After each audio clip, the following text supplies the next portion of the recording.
Hello बच्चों, चलिए प्रश्न को देखते हैं। x के सापेक्ष निम्नलिखित फलनों का अवकलन ज्ञात कीजिए। cos x की घात 3 गुणा sin की घात 2 x की घात 5। तो यहाँ से हमको क्या करना है, x के सापेक्ष इसका अवकलन करना है। तो सबसे पहले हमने मुख्य अवधारणा लिखी।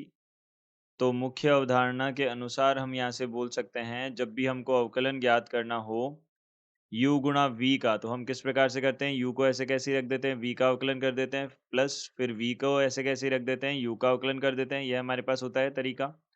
इसी के साथ हमारे पास में जब भी हमको क्या करना हो, अवकलन करना हो, f के अंदर हमारे पास g हो, g के अंदर एक h हो, यानी कि संयुक्त फलन हो, तो उनका अवकलन किस प्रकार से किया जाता है। देखिए, बाहरी फलन का अवकलन करते हैं, फिर अंदर वाले फलन ऐसे कैसे ही रखते हैं, फिर उसके बाद में अंदर वाले फलन का अवकलन करते हैं, उसके अंदर वाला फलन ऐसे कैसे ही रखते हैं, फिर सबसे अंदर वाले फलन का अवकलन करते हैं। इस प्रकार से हम करते हैं।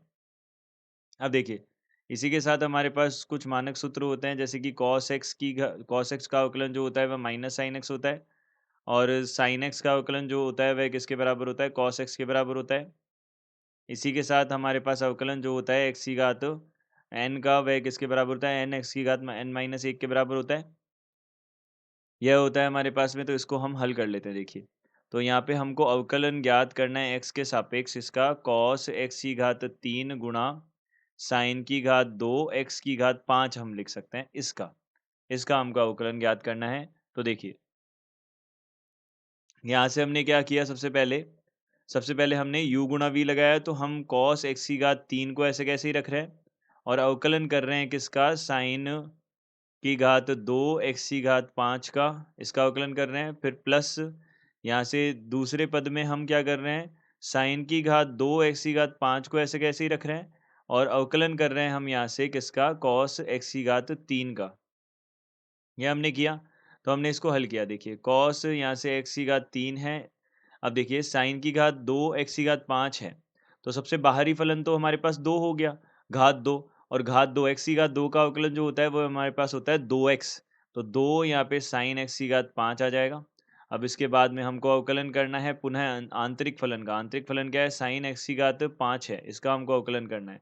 फिर उसके बाद में साइन की घात 2 x की घात 5 है। अब देखिए, यहाँ से अवकलन हम करेंगे cos x की घात 3 का। तो cos x की घात 3 का, cos का कितना होता है, माइनस साइन होता है, तो माइनस बाहर ले लिया। यहाँ पे sin x की घात 3, अंदर वाला फलन ऐसे का ऐसे ही। अब हम क्या करते हैं, अंदर वाले फलन का अवकलन और करेंगे, तो अंदर वाले फलन का अवकलन x की घात 3 का अवकलन हो जाएगा। अब देखिए, इसको हल करते हैं आगे। तो cos x की घात 3, यहाँ पे हमने देखा cos x की घात 3 हो जाएगा, गुणा में हमारे पास कितना आ जाएगा, देखिए 2, यहाँ पे 2 है हमारे पास, sin x की घात 5 है। इसके पश्चात हमारे पास में साइन का करेंगे तो कितना आ जाएगा, cos x की घात 5 आ जाएगा, फिर गुणा में अवकलन है x की घात 5 का, यह बन जाएगा। फिर ऋणात्मक चिन्ह है बीच में हमारे पास, तो यहाँ से साइन की घात, देखिए साइन की घात 2 x की घात 5 है, और इसी के साथ हमारे पास साइन x की घात 3 है, और इसी के साथ गुणा में हमारे पास कितना है, अवकलन जो है हमारे पास कितना है, x की घात 3 का है। तो यह कितना हो जाएगा, 3x की घात 2 हो जाएगा, यह हो जाएगा। तो यहाँ से देखिए, 2 cos x की घात 3, यहाँ से sin x की घात 5, और यहाँ पे cos x की घात 5, और यहाँ पे अवकलन हो जाएगा इसका 5x की घात 4, तो 5 को आगे ले लिया तो 10 बन गया ये। और यहाँ पे x की घात कितना हो जाएगा, 4 हो जाएगा। फिर माइनस यहाँ से sin की घात 2 x की घात 5, और sin x की घात 3 हो जाएगा, और यहाँ से 3 आगे आ जाएगा, और x की घात 2 पीछे रह जाएगा। यह हमारे पास इसका अवकलन हो जाएगा। तो हम बोल सकते हैं यहाँ से दिए गए प्रश्न का उत्तर यह है। आशा करते हैं आपको समझ आया होगा। धन्यवाद।